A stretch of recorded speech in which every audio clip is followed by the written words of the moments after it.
You and I don't wake up every day and go like, remember you're brown. You're going to be really brown today. It's like, no, it's a given. Can you imagine if they were like, yeah, go get your dream, but also get out? You'd be like in your room or whatever, and then your parents would be like, Shini, come downstairs. Yeah. And you'd be like, Mum, what? And it would literally be because there was a brown person on a TV show.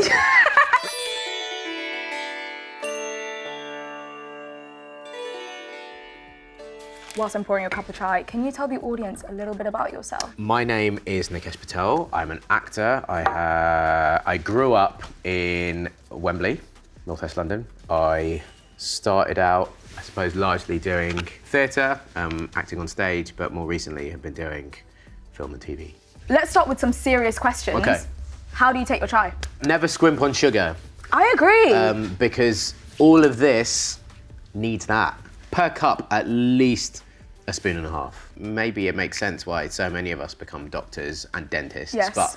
But no, I think to balance the flavour, you need sugar and spice. I've said this before, but the one bit of careers advice my parents gave me was, better don't be a pharmacist. Oh. Yeah. We love the honesty. Yeah, like no shade to pharmacy. No, hey, no, listen, not at all. we all need our drugs, We but love like our medication. I think what they meant by that was find what works for you, find what you're passionate about, and which is very generous of them, you know. And I think quite often there is this set vision of like the overbearing or the restrictive immigrant family that's like, you must fall into line and you must do this. And I'm not saying that, you know, we didn't have like conversations and challenges to navigate, but actually I take for granted how beautiful it was that they just went, we've worked hard so that our children can find out what they want to do next. 100%. My sort of bargaining was, look, I work hard at whatever I do, so let me see what happens if I work hard at something that is a bit outside of the realms of what you, Mum and Dad, are familiar with. Can I just say, our parents were the strongest warriors, because me personally, 100%. I have moved from London to Manchester, and I'm like, oh my gosh, I left my community. The smells are so different. I know. Yeah. Okay, well, you grew up in Wembley, right? Yes. What was growing up in Wembley like? Because it's quite an interesting fusion of British, Asian cultures there. Yeah, and like there's, I mean, a big Gujarati community. My family are Gujarati. Do you think in that landscape you found it easy to find yourself and navigate like your youth through it?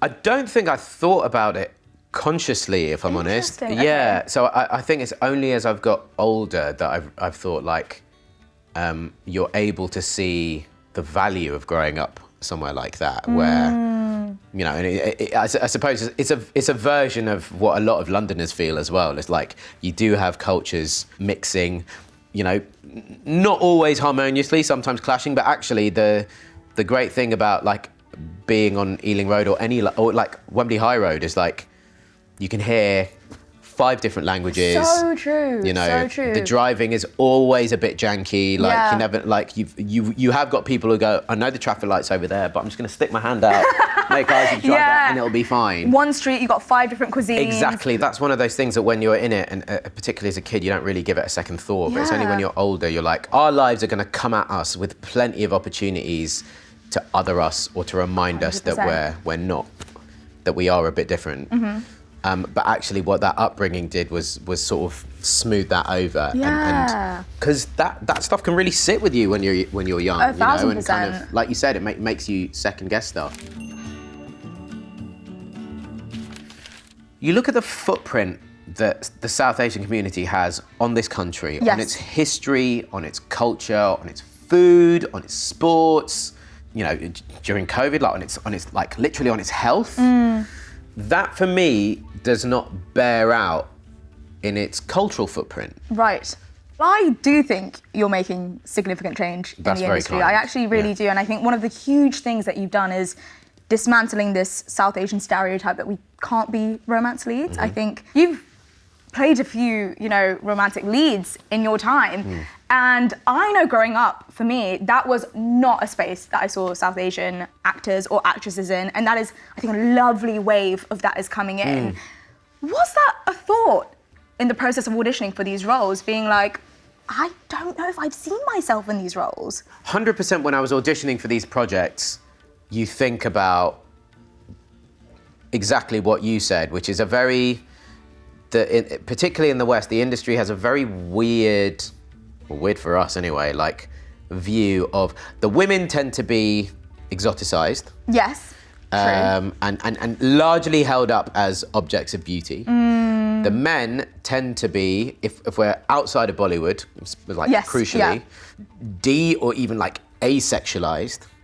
Do you know what I mean? Or like somehow, and either... Not desired. Either not desired or in some cases like threatening, you know, like, and the two sort of feed each other. And so suddenly I'm going up for Mindy Kaling's like rebooting Four Weddings and a Funeral, and you're like, okay, already that's huge.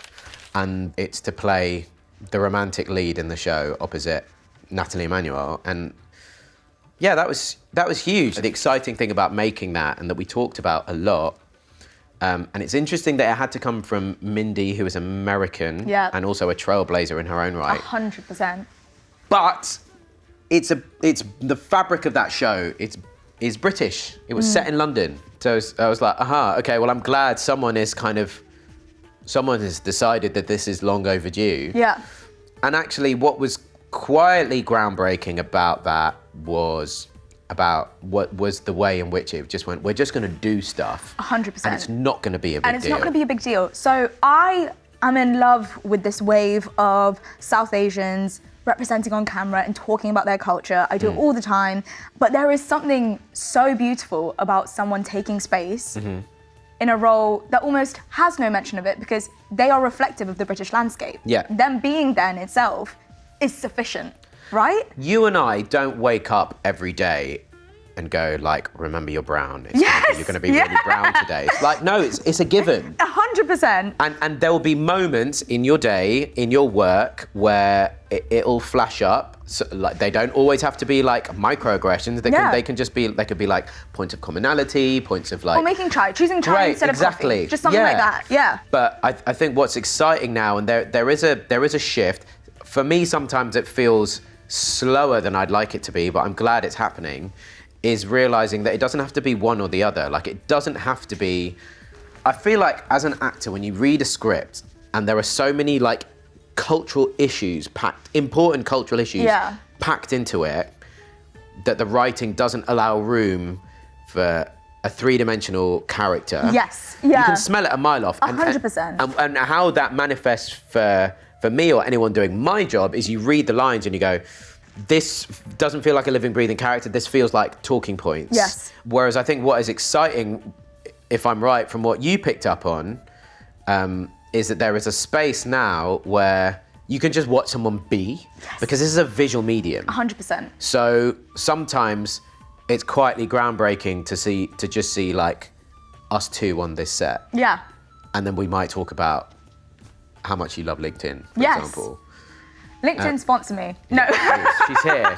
Another icon who's dismantling South Asian stereotypes is Simone Ashley. Yes. Her lead in Bridgerton, and of course in Picture This.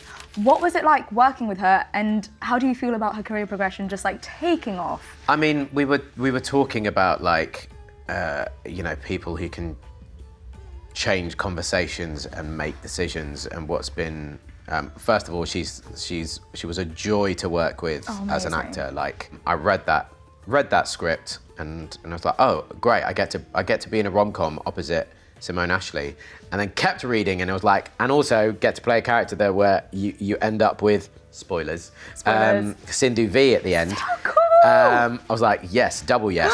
But what's really exciting about what Simone's done with that film is that she wasn't just leading it, she was an executive producer on it. So in terms of like important decisions about, that are happening in rooms far away from when we're actually on set, but it's like, what's the tone of this? Who are the creative partners that we want to make it?